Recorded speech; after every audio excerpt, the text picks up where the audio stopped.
This channel does not promote any violent, harmful, or illegal activities. All content provided by this channel is meant for an educational purpose only. Cancer Healer Center, a new beginning. হাতে রয়েছে হৃদয় চিহ্ন, B ট্যাটুতেই শনাক্ত দত্তপুকুরের মুন্ডকাটা দেহ। খুনের অভিযোগে গ্রেফতার দুজন। 3 দিন আগেই উদ্ধার গাইঘাটার হযরত লস্করের দেহ। গ্রেফতার মাসতুতো ভাই এবং তার স্ত্রী। বিবাহ বহির্ভূত সম্পর্কের জেরে নাকি চুরির টাকা বাটোয়ারা নিয়ে বিবাদের জেরে এই খুন, উত্তর খুঁজছে পুলিশ এখনো। তবে এখনো পর্যন্ত সেই কাটা মাথার সন্ধান কিন্তু মেলেনি।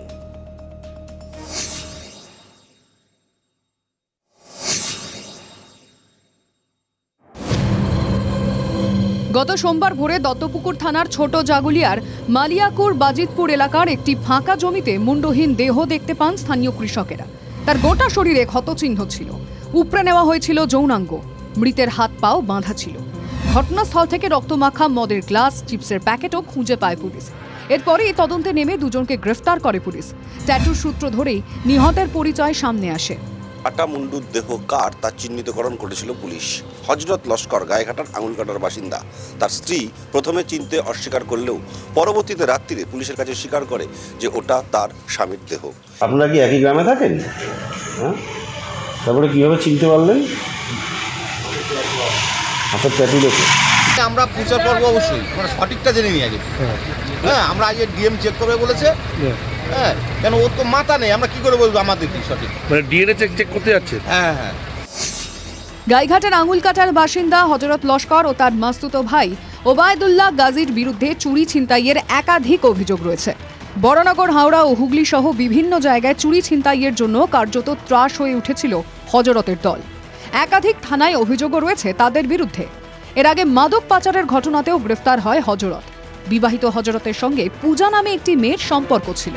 সেই সম্পর্ক থাকাকালীন পূজার সঙ্গে বিয়ে হয় হযরতের ভাই ওবায়দুল্লাহ। বিয়ের পরও হযরতের সঙ্গে সম্পর্ক রেখেছিল পূজা। হযরতের দেহ চিহ্নিত হওয়ার পর ভাই ওবায়দুল্লাহ গাজীকে আটক করে পুলিশ। কথায় অসঙ্গতি মেলায় ওবায়দুল্লাহ ও তার স্ত্রী পূজাকে গ্রেফতার করা হয়। ত্রিকোণ প্রেম নাকি চুরির টাকার ভাগ বাটোয়ারা নিয়ে বিবাদের জেরে খুন, খতিয়ে দেখছে পুলিশ। কি কারণে মারলে? কি কারণে মারলে? ও আমাদের খাতেও দেয় না, পড়তেও দেয় না, আমাদের সাথে থাকেও না। এই গ্রামের লোক, আশপাশের লোক বলছে, তাই শুনেছি। তাই মার্ডার হয়েছে, তার জন্য ধরেছে। খবরে দেখাচ্ছে, ফোনে দেখাচ্ছে, তাই দেখলাম। সূত্রের খবর, সম্প্রতি নিজেকে বদলানোর চেষ্টা করছিল হযরত। উত্তরপাড়া থানার এক অফিসারের সহযোগিতায় হযরত অপরাধ জগৎ থেকে বেরিয়ে আসার চেষ্টা করছিল। নিজের দলের বেশ কয়েকজনকে ধরিয়ে দিয়েছিল হযরত। এজন্যই কি তাকে পৃথিবী থেকে সরিয়ে দেওয়া হলো, তাও খতিয়ে দেখছেন তদন্তকারীরা। ওবায়দুল গাজী যে জায়গার কথা বলেছিল প্রত্যেকটা জায়গাতে পুলিশ তল্লাশি করে মুন্ডু উদ্ধার করতে পারেনি। এমতো পরিস্থিতিতে পুলিশ মনে করছে আরও বেশ কিছু মানুষজন আছে এদের সঙ্গে। TV9 বাংলার জন্য সুকান্ত মণ্ডলের সঙ্গে দীপঙ্কর দাসের রিপোর্ট, উত্তর 24 পরগনা।